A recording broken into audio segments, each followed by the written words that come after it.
Olá, começa agora o Boa Vontade Entrevista. O recente mercado brasileiro literário tem descoberto de forma muito produtiva a necessidade de rebuscar a história de nosso país, contribuindo assim para o resgate e elucidação de fatos que ajudaram na construção da sociedade contemporânea. E para falar sobre esse tema, nós recebemos o jornalista, escritor e blogger brasileiro Pedro Doria. Tudo bem, Pedro? Tudo bom? Prazer recebê-lo na Boa Vontade TV. O prazer é o meu. Obrigado pelo convite. E obrigado por nos receber aqui na nossa residência, né? Com tanto carinho. E a gente queria saber a respeito de você, enquanto escritor, que critérios você utiliza para o seu processo criativo? Porque você tem uma pluralidade enorme, né, de temas. Eu acho que, bem, antes de ser escritor, eu sou jornalista. Enfim, faz parte do nosso trabalho. É curiosidade mesmo, é querer saber um pouco de tudo, um certo fascínio. Né? Não, pois é. E no caso em particular de história, houve esse momento na minha carreira em que eu percebi que eu conhecia pouco a história do Brasil. E para você entender o Brasil, você precisa entender como que ele aconteceu, o que veio no passado. Escrever, para mim, acaba sendo uma forma de aprender. Muito bom. E esse interesse seu por essas pesquisas, como é que surgiu? Surgiu justamente dessa necessidade de compreender melhor como é que o Brasil se formou, como é que a estrutura Que nem sempre estão nos livros didáticos, né? Raramente estão nos livros didáticos. Uma das coisas que você percebe logo, quando você mergulha na história do Brasil, é que entre aquilo que os historiadores na academia estudam e os livros didáticos que a gente tem em sala de aula, no ensino fundamental, e mesmo no antigo segundo grau, no ensino médio, há um abismo incrivelmente distante. A história que a gente aprende na escola é mais do que indevidamente simplificada. Ela, muitas vezes, flerta com erro mesmo. Entendeu? A gente conhece a história do Brasil com muito mais profundidade. E é bom que agora é uma história muito mais crítica do aquela do passado. É mais crítica de muitas maneiras, né? A história que a gente aprende na sala de aula, às vezes, é excessivamente crítica, no sentido de tudo foi errado, tudo foi um desastre e tudo mais. Ou então peca pelo outro lado, que é excessivamente heróica, romantizada, tudo mais. E entre esses dois existe a objetividade de apenas as coisas como elas de fato aconteceram. Os bastidores mesmo. Isso. E de que material você se valeu, né? Nessas fontes de pesquisas, como é que foi esse trabalho? Olha, principalmente o material que vem da academia. Você tem desde livros clássicos importantes da historiografia brasileira, como Casa Grande Senzala, né? A formação do Brasil contemporâneo, enfim, são as raízes do Brasil. Existem vários livros que são clássicos importantes. Você tem livros específicos, eu tenho 2 livros, né? Um que conta a história do Rio de Janeiro e de São Paulo, o nascimento ali, o surgimento do Sudeste brasileiro, que é o 1565, e agora mais recentemente o 1789, que reconta a história da Inconfidência Mineira. Em geral, o que eu faço eu busco em sebos pela internet, ou mesmo nas livrarias, tudo. Toda a literatura que existe publicada sobre isso. Além disso, as principais universidades brasileiras já deixam hoje online à disposição de qualquer um que queira buscar, e até mesmo acesso gratuito, um vasto material de pesquisa. Todos os papers acadêmicos, todos os artigos que os professores escrevem, teses de doutorado. Então, eu monto um grande banco de dados e mergulho naquilo para, a partir desse conhecimento técnico, construir uma narrativa que seja uma narrativa acessível para o público geral mesmo. Muito embora tendo assim, uma narrativa baseada em fatos históricos, também tem um pouco de ficção.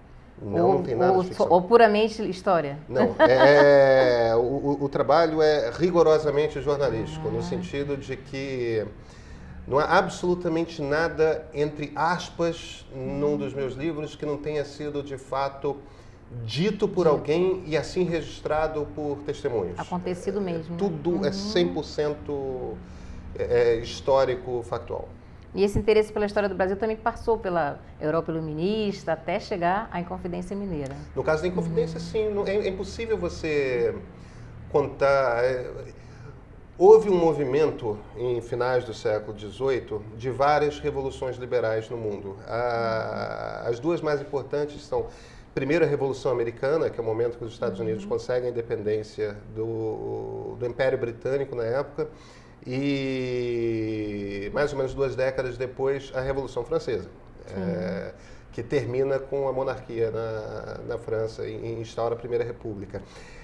Esses movimentos surgem por causa do iluminismo e são esses movimentos também que inspiram a Inconfidência Mineira.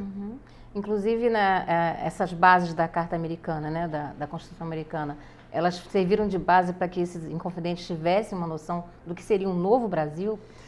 Quando o movimento de conspiradores mineiros começou a se desenvolver, o único exemplo que eles tinham de uma colônia que tinha se levantado contra o império que a dominava era o dos Estados Unidos. E como muitos dos inconfidentes liam os mesmos autores europeus que os revolucionários americanos tinham lido, eles chamavam eles de os americanos ingleses, assim como nós brasileiros éramos os americanos portugueses. A origem é essencialmente a mesma, a origem das ideias é essencialmente a mesma.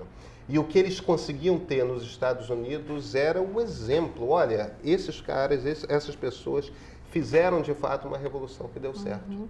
Nesse trabalho de pesquisa que você realizou, né, teve assim, claro que tiveram vários fatos interessantes, né?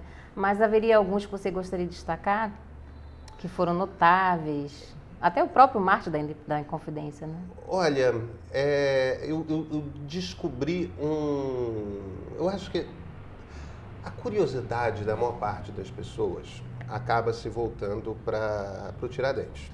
Sim. Entendeu? Tiradentes é um daqueles personagens da história do Brasil que todos nós conhecemos. E é talvez um dos poucos personagens da história do Brasil que basta você falar Tiradentes, que é um apelido, né? E imediatamente vem à cabeça de todo mundo já mais ou menos a mesma imagem, né? Sem dúvida. Daquele sujeito numa alva, né? Num camisolão branco, com a sua barba espessa e extensa, à beira da forca, quer dizer, o grande mártir da independência do Brasil. E é claro que é muito impressionante você mergulhar na história e descobrir que, do ponto de vista da aparência física, ele não tinha nada a ver com a figura que virou meio mitológica do Tiradentes. Até porque era um militar, né? Ele era um militar. E militares, naquela época, já não usavam barba. Mas você ainda poderia dizer, não, mas ficou muitos anos preso antes de ser enforcado, talvez durante a prisão, mas não. Olha, nos momentos finais de vida de Tiradentes, os portugueses, nós não somos burocratas à toa. Os portugueses eram tremendos burocratas. Foram com eles que a gente aprendeu esse nosso modo de organizar o Estado. E uma das vantagens para quem escreve história do burocrata é que ele deixa tudo registrado. Então, naquela manhã de 21 de abril, quando o carcereiro foi tirar Tiradentes da cela dele, entregar Tiradentes ao carrasco para ele sair em procissão, eles pediram para o Tiradentes suas últimas posses. Ele tinha, a essa altura, muito poucos itens. Ele tinha 4 coisas. Só 4 coisas ainda eram dele, Joaquim José. Uma era uma caixinha onde ele guardava os ferrinhos de botar e tirar dentes. Quer dizer, até o final da vida, ele ainda com os outros prisioneiros ajudava ali com seus dentes. O que essencialmente era, se está com uma dor de dente, arranca. Era assim que se fazia na época. A segunda coisa era um espelho. Então cuidava da aparência. E os outros 2 objetos eram não uma, mas 2 navalhas. Um sujeito que só tem 4 coisas na vida e 3 delas são um espelho e 2 navalhas, esse cara não tem barba. Entendeu? Sem dúvida. Tiradentes, quando preso, estava grisalho já, ele tinha 42 anos. E, enfim, ele também tem a característica de ter sido, de todos os inconfidentes, o único réu confesso. Tiradentes foi enforcado porque ele foi o único que confessou ter conspirado contra a coroa. Tá certo, Pedro. A gente vai continuar falando mais a respeito do livro e também de sua carreira no próximo bloco, ok? O jornalista e escritor Pedro Doria é o nosso convidado de hoje, falando sobre jornalismo, literatura, além de seu mais recente livro, 1789. Boa Vontade Entrevista vai para um rápido intervalo, voltamos em instantes.